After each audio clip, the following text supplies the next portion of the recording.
परम पवित्र त्रिएक परमेश्वर को मैं धन्यवाद और स्तुति की भेंटें चढ़ाता हूं और आप सभी प्रियजनों को मसीही वंदना भी मैं पेश करूं। जय मसीह की। प्रभु की नाम की महिमा और जय जयकार हम सबके द्वारा होने पाए। अलग अलग जगहों से जुड़ने के लिए प्रभु ने आप लोगों को भी सहायता की। आप लोग दिन भर के कामों के बाद प्रभु की उपस्थिति में एकत्रित हुए हैं।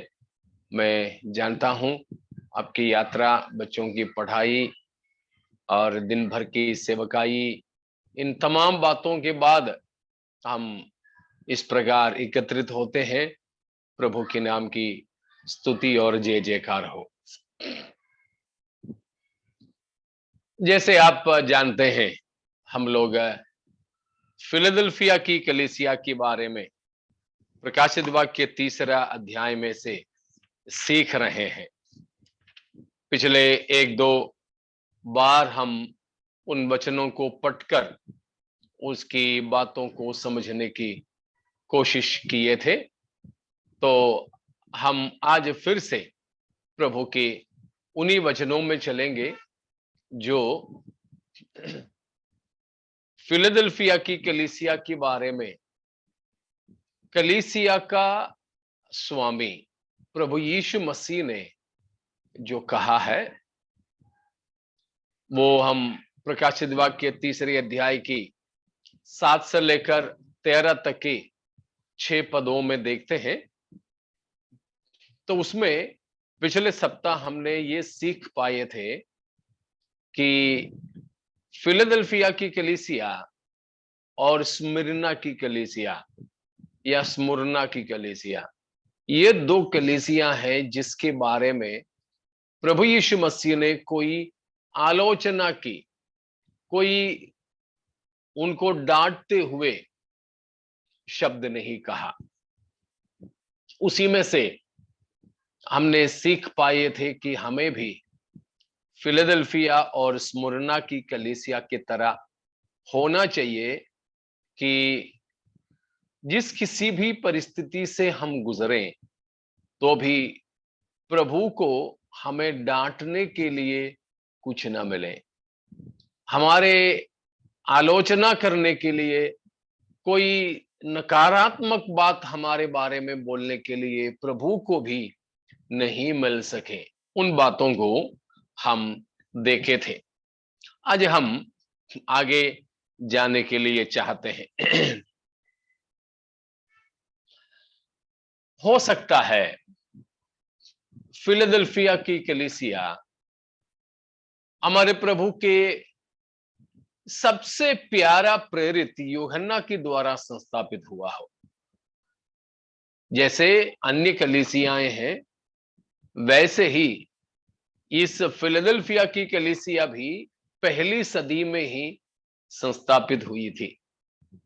तो फिलडेल्फिया की कलीसिया को संस्थापित करने के लिए परमेश्वर ने जहां तक यूहन्ना यीशु मसीही का जो चेला या यीशु मसीही का प्रेरित यूहन्ना को परमेश्वर ने इस्तेमाल किया था। और इसीलिए जब यूहन्ना इस खत लिखा या फिर यूहन्ना के द्वारा प्रभु यीशु मसीह ने फिलडेल्फिया की कलीसिया के लिए संदेश दिया, उस समय फिलडेल्फिया की कलीसिया वर्तमान थे, विद्यमान थी। ठीक है। और बताए जाते हैं एक चर्च फादर के तौर पर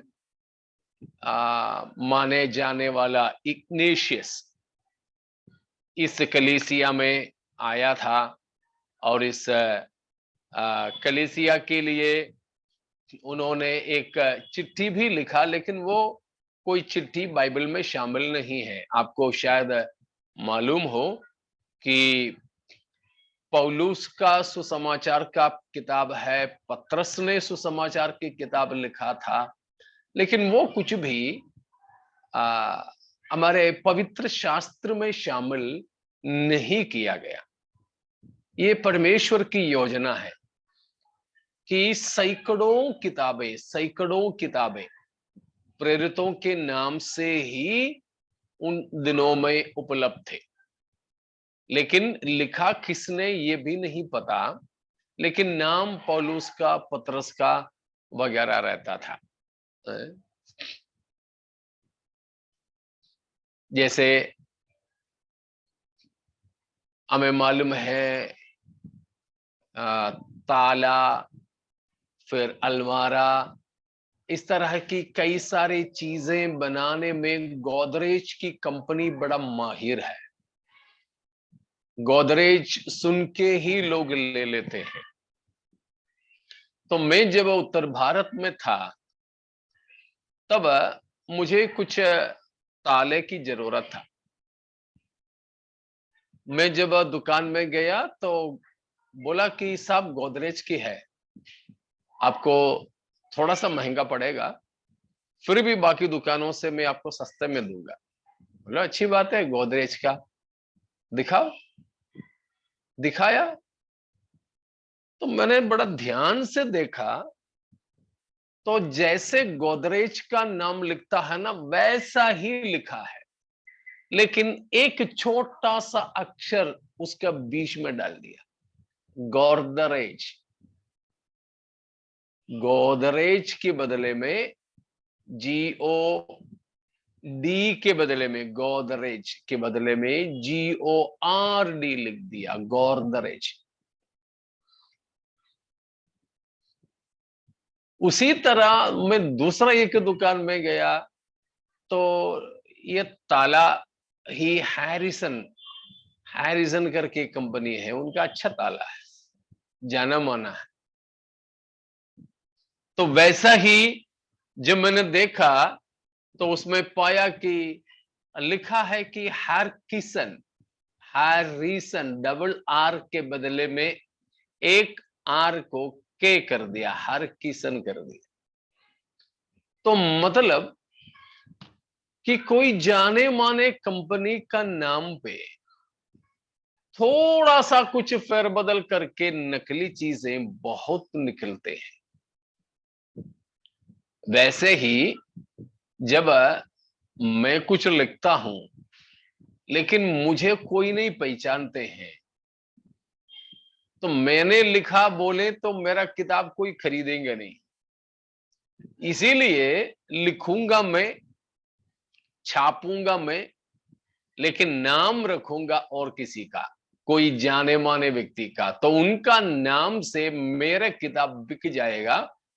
उनको 5 पैसा भी देना नहीं पड़ेगा, क्योंकि उनको तो पता ही नहीं मैं उनका नाम ऐसे इस्तेमाल की है। आजकल तो ये इंटरनेट ये वो सब इतना मशहूर है तो कोई चोर छिप नहीं सकते, लेकिन वो जमाना ऐसा नहीं था।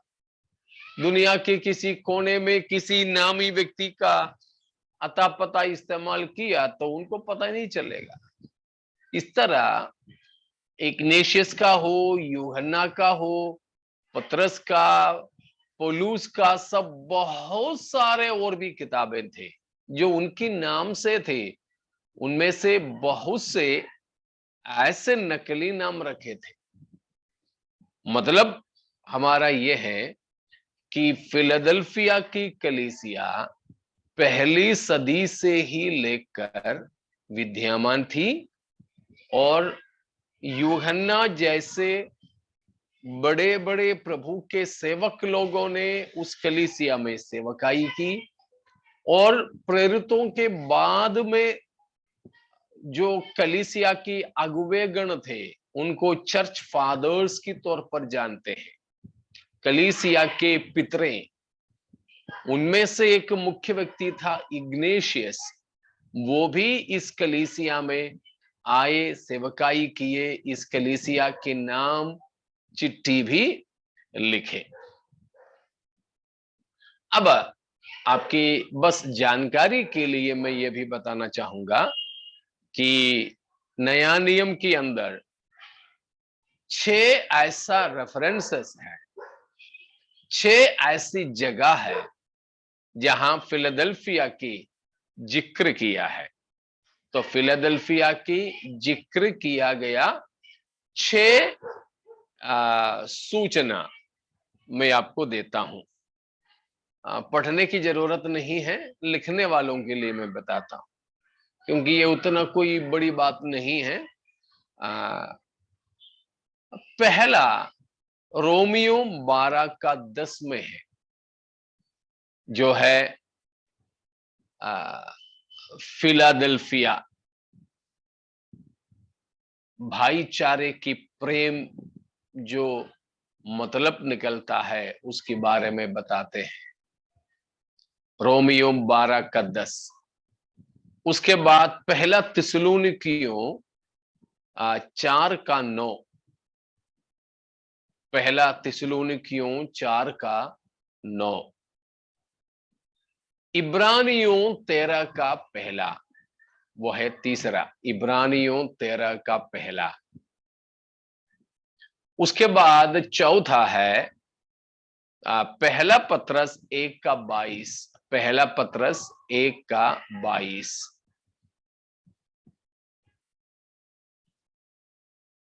और दूसरा पत्रस 1 का 7। दूसरा पत्रस 1 का 7। अभी कितने हुए?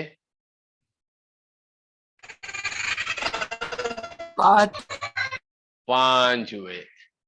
लेकिन मैंने आपको बोला था 6 रेफरेंस दूंगा ना। या 6 दूंगा बोला, लेकिन अभी तो 5 ही हुआ है।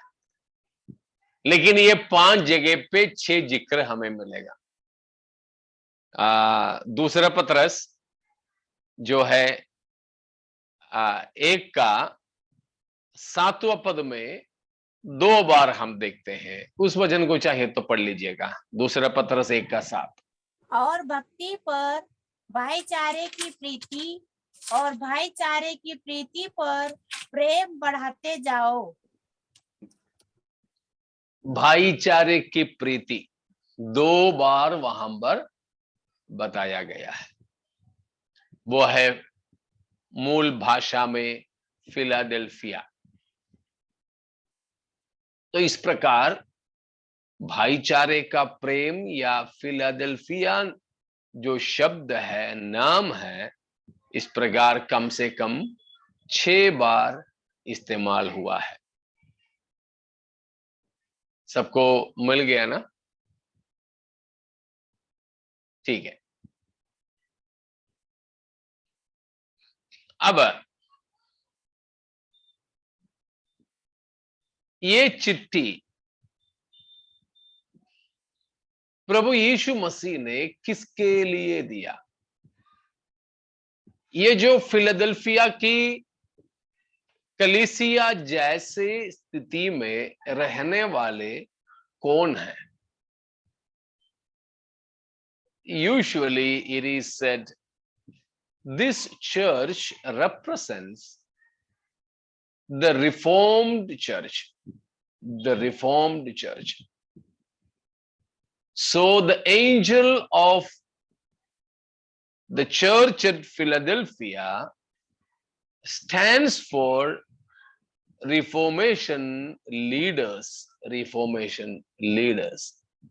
यानी फिलाडेल्फिया की कलीसिया का जो है संबंध हम नवनीकृत कलीसिया के साथ में देख सकते हैं। नवनीकृत कलीसिया। नवनीकृत कलीसिया का मतलब है कि आज से लगभग 700 वर्ष पहले तक, ठीक है ना, लगभग आज से 700 वर्ष पहले तक रोमन कैथोलिक कलीसिया मंडली बहुत ही ज्यादा प्रभावशाली थी। राजनीति भी वही लोग करते थे और कलीसिया के शासन भी। बहुत गलत गलत परिचय भी वे करते थे, यहां तक कि पाप क्षमा वे बेचते थे। पाप क्षमा उनके समय में बिकाऊ था। वे पैसा देकर एक चिट खरीद सकते थे, उसके लिए बोलते हैं पाप क्षमा का चिट। अगर वो आप खरीदोगे, उसके लिए उनका निर्धारित रकम देना है।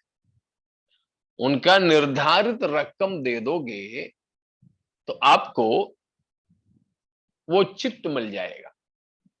वो चिट्ठी मिल गया, एक छोटा सा पावती जैसा मिल गया, तो उसमें लिखा रहता था कि आपका सब पाप क्षमा हुआ है।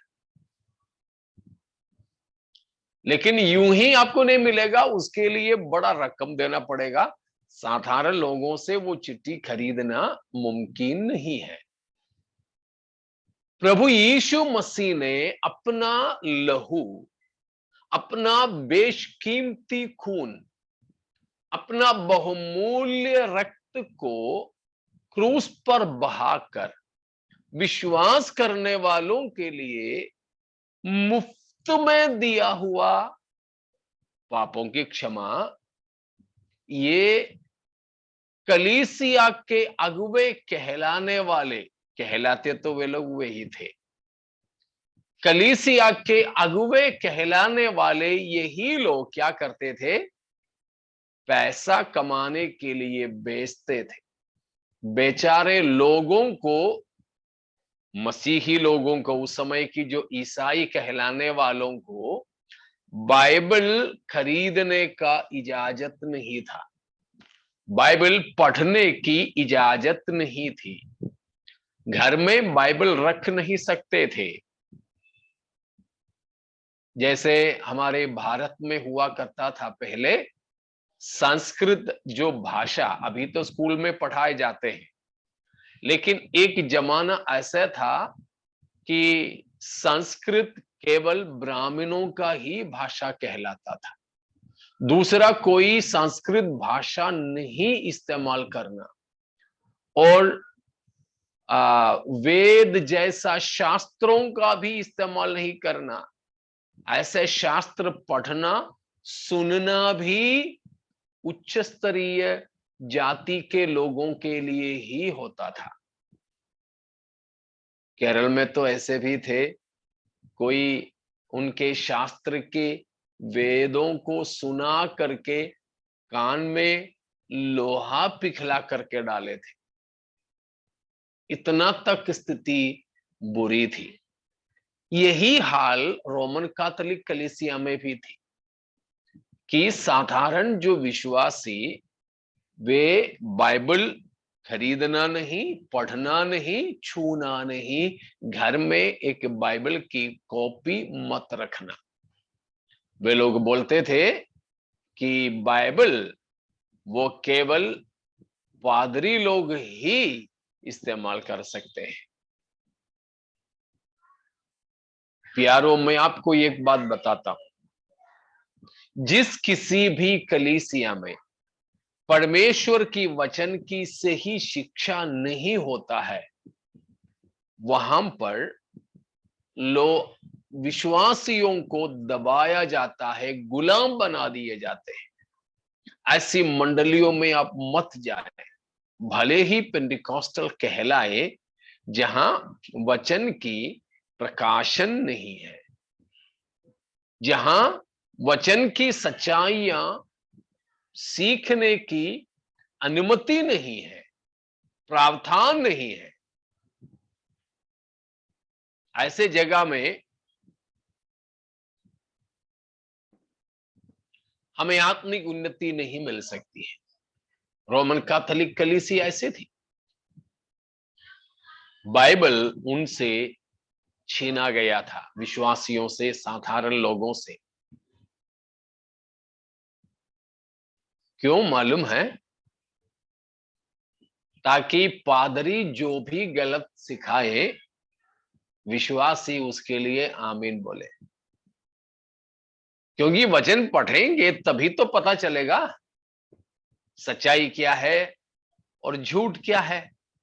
ये तो सच्चाई की वचन पढ़ने को ही नहीं दे रहे सदियों से। लेकिन उन दिनों में एक पादरी था, मार्टिन लूथर, आप नाम सुने होंगे, मार्टिन लूथर। उस समय में दो तीन लोग थे, मार्टिन लूथर था, जॉन हस था, उस तरह की कुछ लोगों को प्रभु ने तैयार किया था। वे लोग रोमन कैथोलिक कलीसिया की गलत शिक्षाओं के और गलत कामों के विरोध में वचन के अनुसार मोर्चा खोले। और देखिए, लोगों को स्वतंत्र करने का सबसे बड़ा उपाय है, आप बोल सकते हो क्या है? इतना मैंने बोला तो वचन। शायद आप जल्दी, हाँ बिल्कुल, लोगों को स्वतंत्र करने का, प्रभु में दृढ़ करने का सबसे सरल और सबसे प्रभावी जो है उपाय है, लोगों को वचन उपलब्ध कराना, वचन उपलब्ध कराना। कुछ भी नहीं, अगर कोई आपको व्याख्या करके देने के लिए नहीं भी हो तो भी आप वचन को पढ़ते जाएं। उसी वचन जो आप पढ़ते हो आपके जीवन को संपूर्ण रीति में स्वतंत्र करता जाएगा।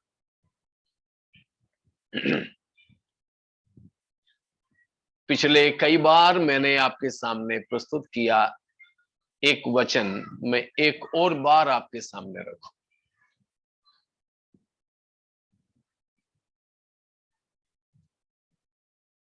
कई बार मैंने उस वचन आपके सामने पेश किया हूं। पहला यूहन्ना दूसरा अध्याय, उसकी 18 से लेकर के पढ़ेंगे। हे लड़कों, यह अंतिम समय है, और जैसा तुमने सुना है कि मसीह का विरोधी आने वाला है, उसके अनुसार अब भी बहुत से मसीह विरोधी उठ खड़े हुए हैं। इससे हम जानते हैं कि यह अंतिम समय है। आगे पढ़ो। वे निकले तो हम ही में से, पर हम में के नहीं थे, क्योंकि यदि वे हम में के होते तो हमारे साथ रहते, पर निकल इसीलिए गए कि यह प्रकट हो कि वे सब हम में के नहीं हैं। परंतु तुम्हारा तो उस पवित्र से अभिषेक हुआ है, और तुम सब कुछ जानते हो। मैंने तुम्हें इसीलिए नहीं लिखा कि तुम सत्य को नहीं जानते, पर इसीलिए कि उसे जानते हो, और इसीलिए कि कोई झूठ सत्य की ओर से नहीं। हाँ, तो झूठा बस रुकिए। यूहन्ना प्रेरित अपने पाठकों को बताता है कि बहुत से झूठे उपदेशक निकले हुए हैं।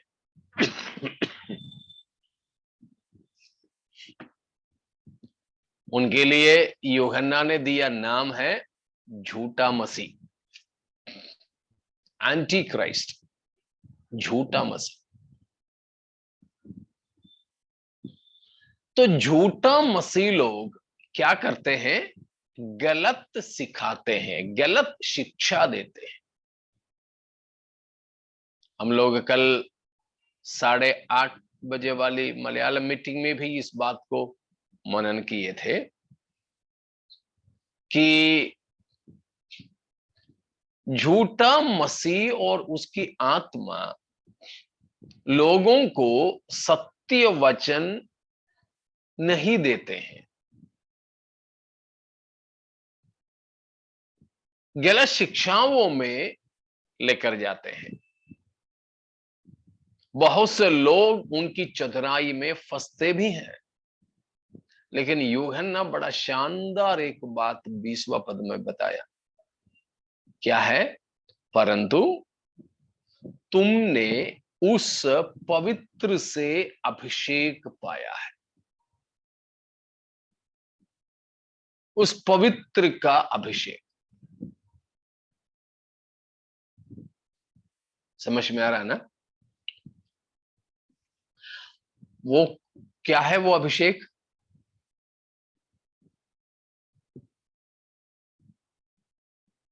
पवित्र आत्मा। पवित्र आत्मा, बिल्कुल अनिकेत, पवित्र आत्मा। हमें कोई मानवीय गुरु ना भी हो, सिखाने वाले, प्रचार करने वाले ना भी हो, पवित्र आत्मा हमारे अगुवा बनकर, गुरु बनकर वचन की सच्चाइयों में हमें ले चलते हैं। उसका 27वां वचन भी पढ़ेंगे, 27 ऑल्सो। परंतु तुम्हारा वह अभिषेक जो उसकी ओर से किया गया तुम में बना रहता है, और तुम्हें इसका प्रयोजन नहीं कि कोई तुम्हें सिखाए, वरन जैसे वह अभिषेक जो उसकी ओर से किया गया तुम्हें सब बातें सिखाता है, और यह सच्चा है और झूठा नहीं, और जैसा उसने तुम्हें सिखाया है वैसे ही तुम उसमें बने रहते हो। तो 20वां पद के साथ में 27वां इस वचन भी जब हम पढ़ते हैं तो समझ में आता है कि यूहन्ना बता रहा है कि उस पवित्र के द्वारा हमने पाया अभिषेक हम में बना रहता है, बना रहता है। इसीलिए इसका प्रयोजन नहीं कि कोई हमें सिखाए, ठीक है ना? तो पवित्र आत्मा हमें सिखाते हैं, पवित्र आत्मा। तो यहां पर क्या हुआ? रोमन कैथोलिक कलीसिया ने बाइबल को लोगों से वंचित रखा। 15वीं 16वीं सदियों में प्रभु के दास लोगों ने बंद रखे वचन को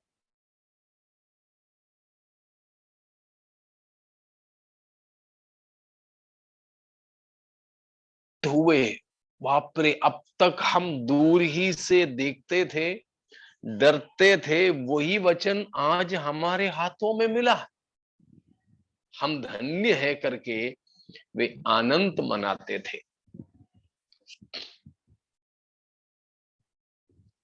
उसके लिए नेतृत्व करने वाले प्रभु के दास लोग रिफॉर्मिस्ट के तौर पर, जो है नवीनीकरण नेताओं के तौर पर जाने जाते हैं, ठीक है?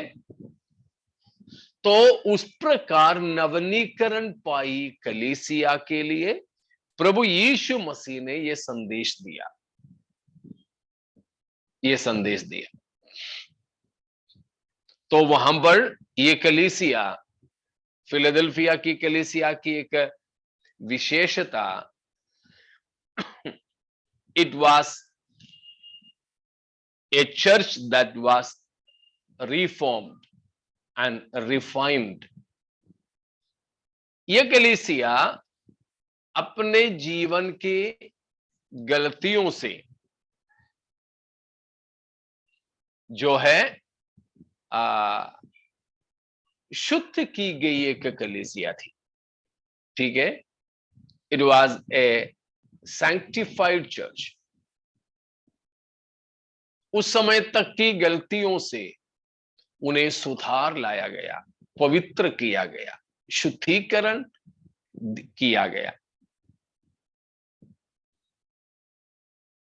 उसके बाद जब हम ये देखते हैं तो फिलाडेल्फिया की कलीसिया खास तौर पर एक विशेष प्रयोग हम वहां पर पाते हैं।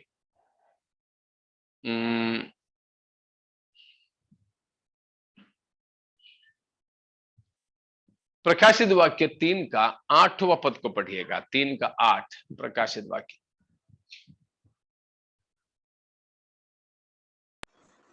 मैं तेरे कामों को जानता हूँ, देख मैंने तेरे सामने एक द्वार खोल रखा है जिसे कोई बंद नहीं कर सकता।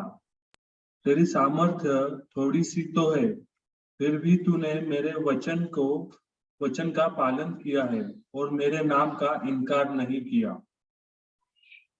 उसमें से हम एक ही चीज लेंगे। देख मैं तेरे सामने एक द्वार खोल रखा हूं, वह कोई भी बंद नहीं कर सकता। तो अधिकतर ये मानना है कि यह जो द्वार है फिलाडेल्फिया की सामने खुला रखा, वो है an open door for world evangelism, विश्व सुसमाचार सेवकाई के लिए। ठीक है, विश्व सुसमाचारी सेवकाई के लिए परमेश्वर ने इस कलीसिया के सामने एक बहुत बड़ा द्वार को खुला रखा था, एक बहुत बड़ा द्वार को वो यहां पर बता रहा है। इसलिए हम ये बोल सकते हैं Philadelphia was a missionary church.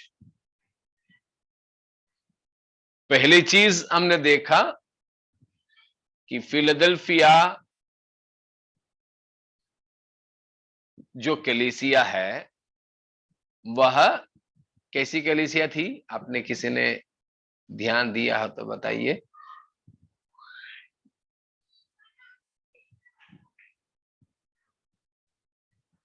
नहीं तो आपको नहीं समझ में आया होगा।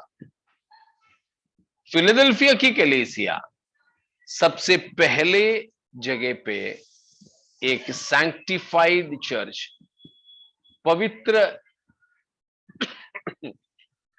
की गई कलीसिया थी, इसलिए कोई आलोचना उनकी नहीं हुआ। दूसरी बात,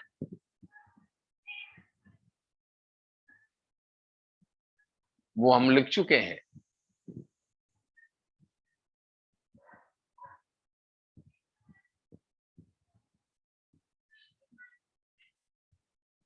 दूसरी बात वो भी नहीं मिला किसी को।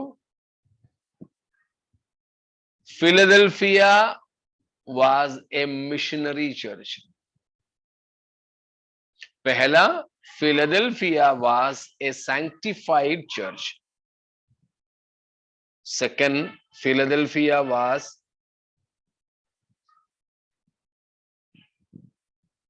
ए मिशनरी चर्च। फिलाडेल्फिया कलीसिया की दो विशेषता मैंने आपको बताया। पहला, वो पवित्र किए गए लोगों से भरा था, इसलिए उनका कोई आलोचना नहीं हुआ। दूसरी बात, it was a missionary church. तीसरी बात, it was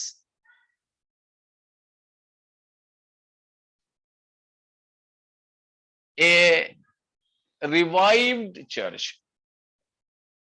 It was a revived church. जागी हुई मंडली थी, जागी हुई कलीसिया थी फिलाडेल्फिया की कलीसिया। हम सार्दिस में देखा कि सार्दिस में लोग क्या कर रहे थे। सार्दिस की कलीसिया कैसी कलीसिया थी? मरण के पंथास लागलेली। हाँ, मरणहार कलीसिया थी, सोई हुई कलीसिया थी। उल्टा फिलाडेल्फिया कैसी कलीसिया? जागी हुई कलीसिया, हाँ जागृत कलीसिया थी, जागी हुई कलीसिया।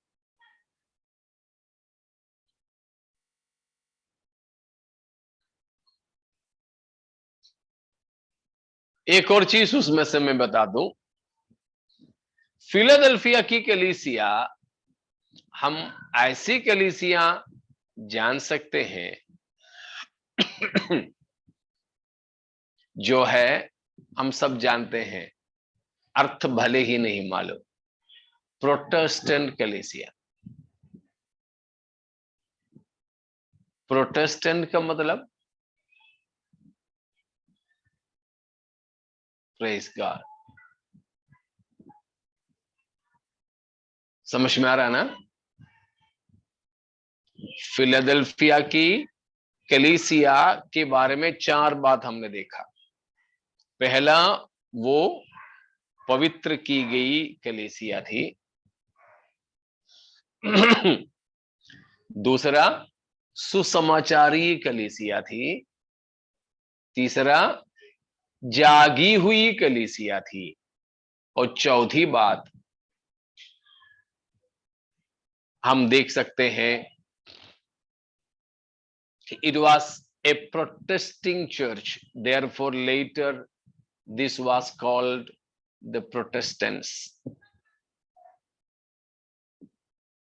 आगे समझ में? हमारे नाम क्या है? प्रोटेस्टेंट। प्रोटेस्ट करने का मतलब विरोध करने वाले, विरोध करने वाले। तो ये जो फिलाडेल्फिया की कलीसिया को प्रोटेस्टेंट कलीसिया बुलाएं तो कैसा रहेगा? गलत तो नहीं होगा ना? नहीं। नहीं, क्यों नहीं भी तो बताओ। क्योंकि ये गलत के विरोध में रहते तो सही रहता है। मेरे वचन का पालन किया है और इनकार नहीं किया है। बिल्कुल नीचे को उसी भाग में फिलाडेल्फिया की कलीसिया के लिए बोला है, मेरी वचन की तूने पालन किया है और मेरे वचन पालन करने से तूने इंकार नहीं किया है।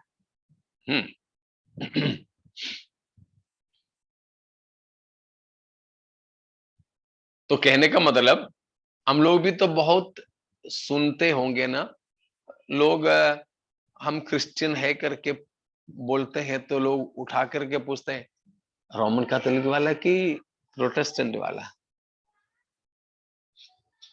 हम लोग बोलते हैं हम प्रोटेस्टेंट वाले हैं। लेकिन मैं आपसे पूछूं, क्यों इस तरह की कलीसियाओं के लिए, जो नवनीकृत कलीसिया है, इन नवनीत कलीसियाओं के लिए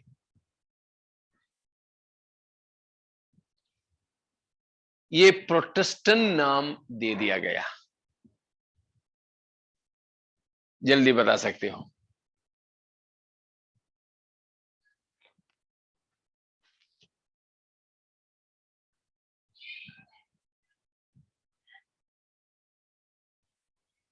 कोई भी?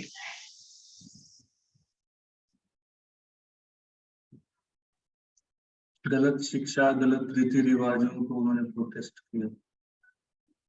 ठीक है, और कुछ?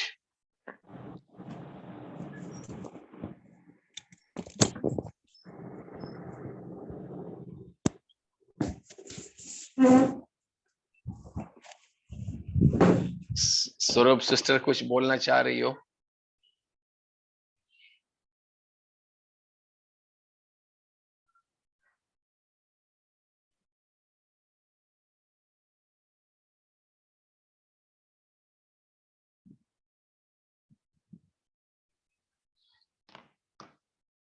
रोमन कैथोलिक कलीसिया का, मैंने आपको बोला, राजनैतिक अधिकार तक उन्हीं के थे। तो रोमन कैथोलिक कलीसिया का जो पुताई करके रखे हुए सारे गलतियों का ये प्रभु के दासों ने क्या कर दिया? विरोध किया। विरोध किया।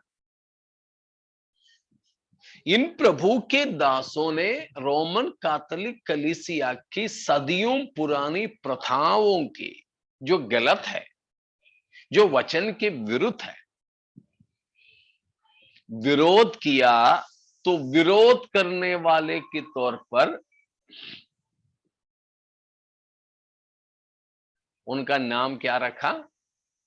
प्रोटेस्टेंट्स। हम अगर प्रोटेस्टेंट हैं तो हमको केवल कैथोलिक न रहने से नहीं चलेगा। समझ में आया? बहुत से लोग हैं, they are non Roman Catholic,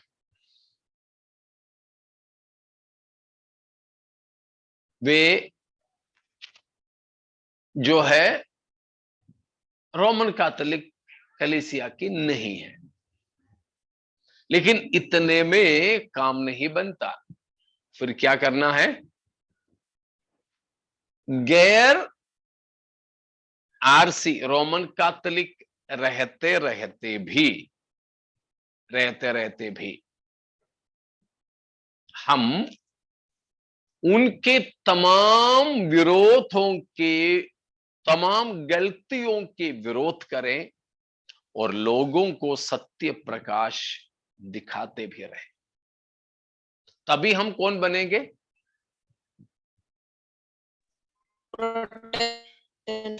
Protestant बनेंगे। प्रोटेस्ट करने वाले, विरोध करने वाले।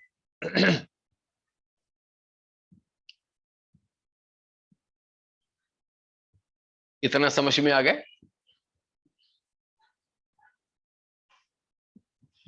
आज मैंने फिलाडेल्फिया के 6 रेफरेंसेस बाइबल में से दिया।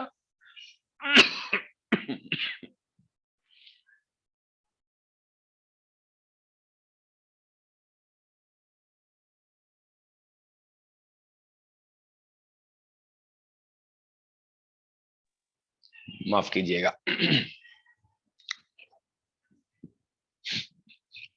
और उसके बाद हमने देखा कि फिलाडेल्फिया की कलीसिया की 4 विशेषताएं। उसमें पहला,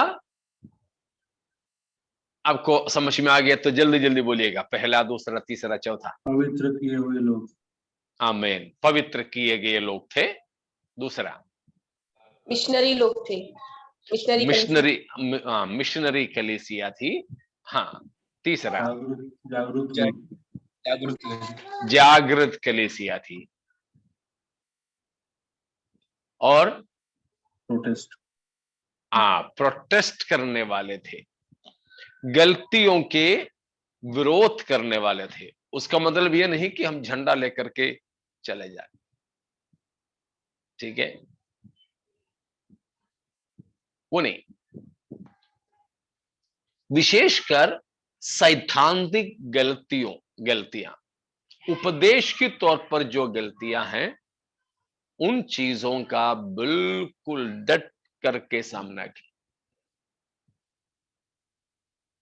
प्रोटेस्टेंट। तो हमें भी ये सारे गुण होना जरूरी है।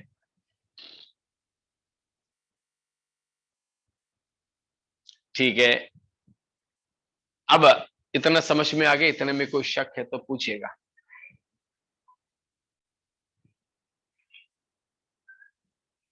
कुछ नहीं, ठीक है। अब हम इन वचनों के अंदर प्रवेश करेंगे। जैसे हम हर बार देखते हैं, आज भी फिलाडेल्फिया कलीसिया के लिए प्रभु यीशु मसीह कैसे अपने आप को प्रकट किया, ये बात देखेंगे। How Jesus is revealed here. Okay,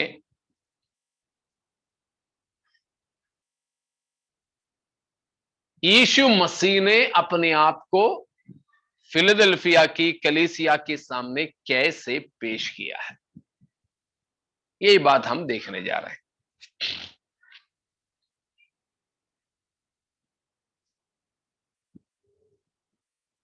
प्रकाशित वाक्य 3 का 7वां पद को पढ़िएगा।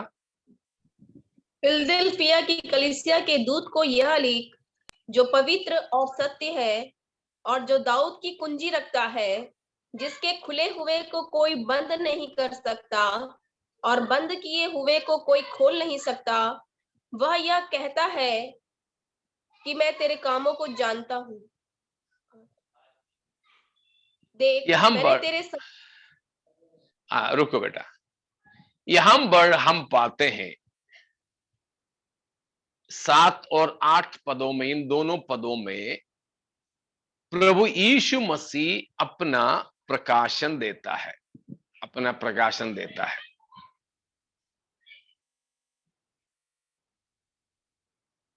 लेकिन यीशु मसीह अपने आप को कैसे प्रकाशित कर रहे हैं या फिर प्रस्तुत कर रहे हैं, यही बात को हम देखते हैं।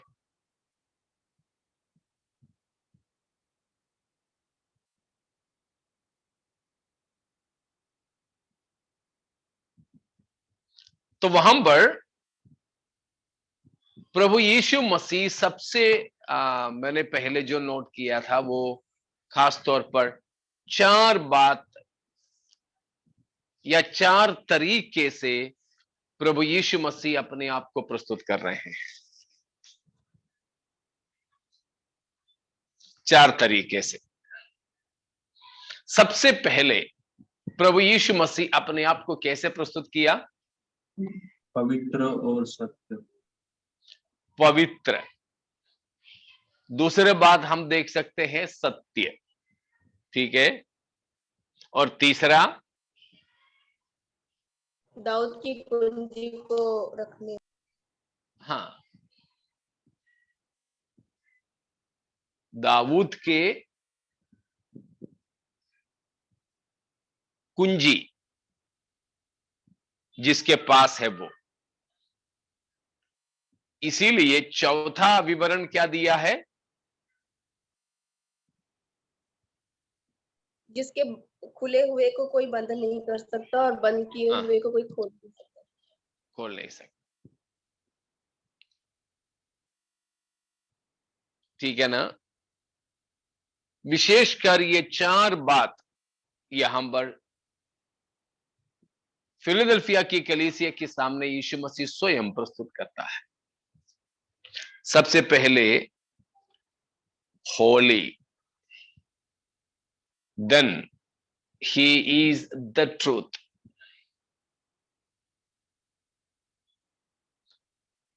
और तीसरी बात दाऊद की कुंजी अपने पास में है। तो चलिए अब पहली वाली बात को देखेंगे। प्रभु यीशु मसीह अपने आप को कलीसिया के सामने पेश किया है। कौन है? पवित्र। पवित्र है। पवित्र का हमने कई बार मतलब तोड़ मरोड़ के तो सीखे हैं, इसीलिए ज्यादा विवरण मैं नहीं करूंगा।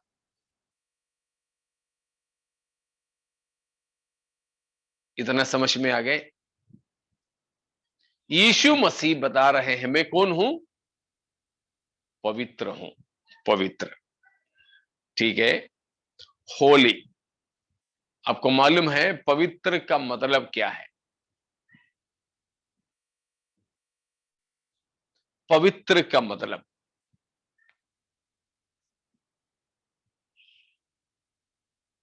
परमेश्वर के लिए अलग किया हुआ। ठीक है, परमेश्वर के लिए अलग किया हुआ।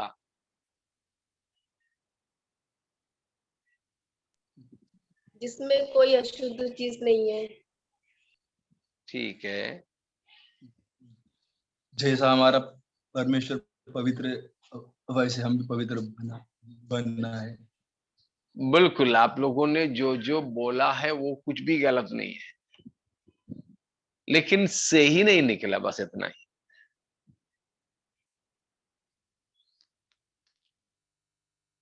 पाप से दूर यीशु मसीह के पास। यीशु मसीह ही यहां बता रहे हैं कि मैं पवित्र हूं, तो फिर यीशु मसीह किसके पास जाएंगे?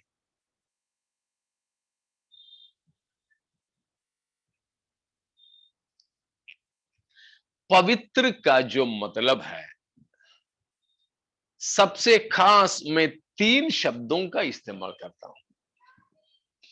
पवित्र, होली, हैगियोस या हैगियोसमोस।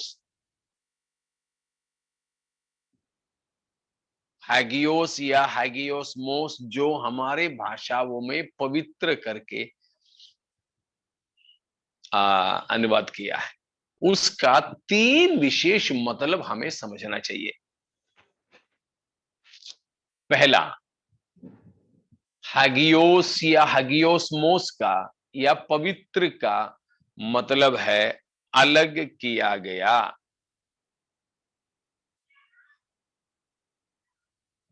सेपरेटेड।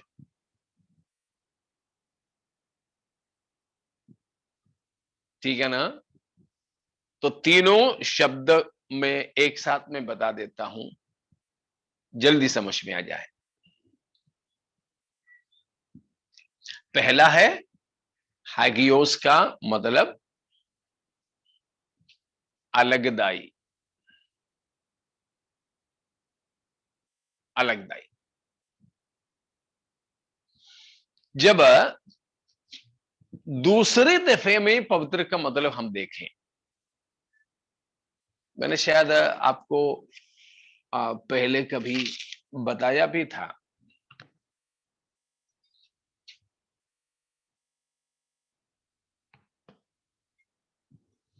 अभी मान लीजिए ये 2 कप है, ये 2 कप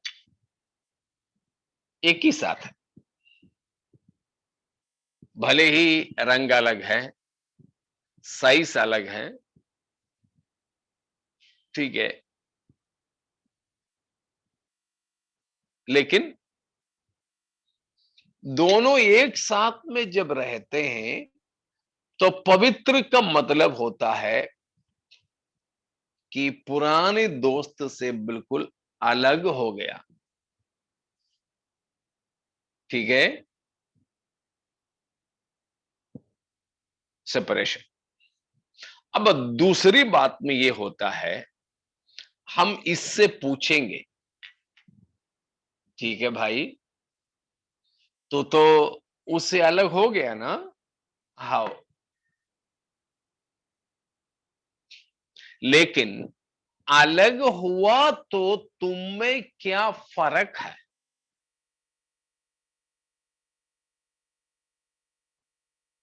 हम इनमें से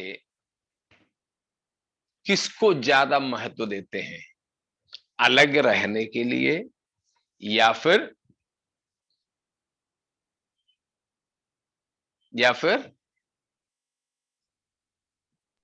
फर्क दिखने के लिए।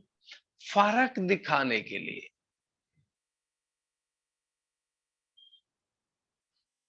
सो होली मीन्स सेपरेट, अलग, अलग। और दूसरी बात, अलग हुआ है तो उसमें कुछ फर्क होना चाहिए।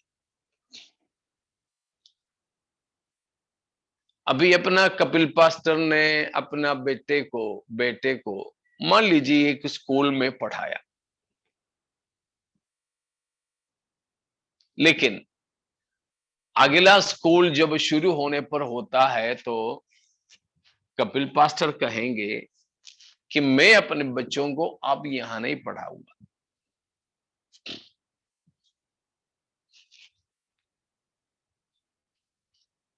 तो वो पवित्रताई का पहला कदम है, अलग हुआ। ठीक है, कपिल पास्टर उनको लेकर के दूसरा स्कूल में डाल दिया, पहला परीक्षा हो गया, उसके बाद पुराने वाला कड़ाई का मालिक आकर के पूछे, ठीक है भाई, अलग तो हो गया, तो तुम में क्या फर्क आया है? बेटे को तो वहां से अलग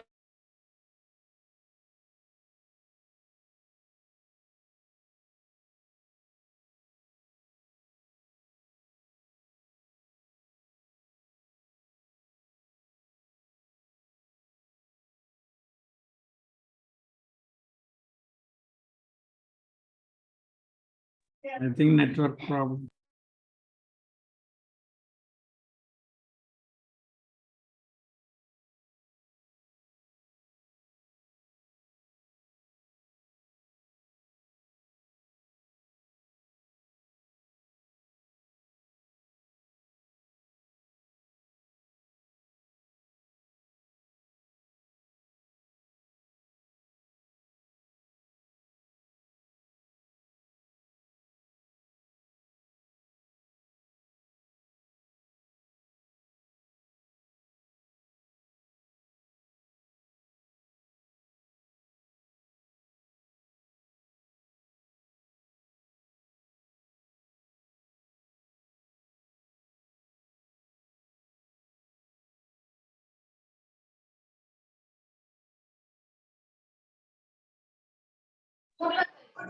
ऐसा जो बिजली कर दे, लाइट गई है उनके यहाँ।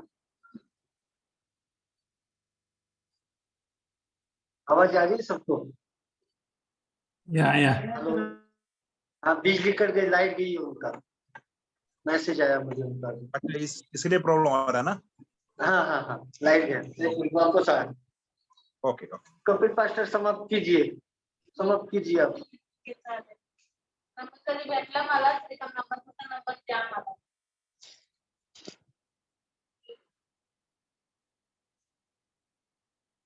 पास्टर समाप्त कीजिए।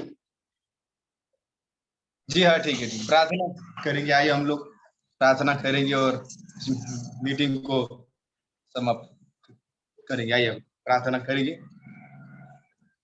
अभी हमारे बीच, ठीक है, मैं प्रार्थना के साथ मैं समाप्त कर देता हूँ। ठीक है, आइए प्रार्थना करें। स्वर्गीय पिता, यीशु के नाम में धन्यवाद करते हैं पिता, आज की मीटिंग के लिए आपके नाम की महिमा और जय जयकार होने पाए। स्वर्गीय पिता, यीशु के नाम में धन्यवाद करते पिताजी। हालेलुया। अभी तक पिता आपने संभाला परमेश्वर पिता, और इस जूम मीटिंग में पिताजी सहभागी होने के लिए पिता आपने सहायता किया पिता, धन्यवाद पिताजी। स्वर्गीय पिता, आज की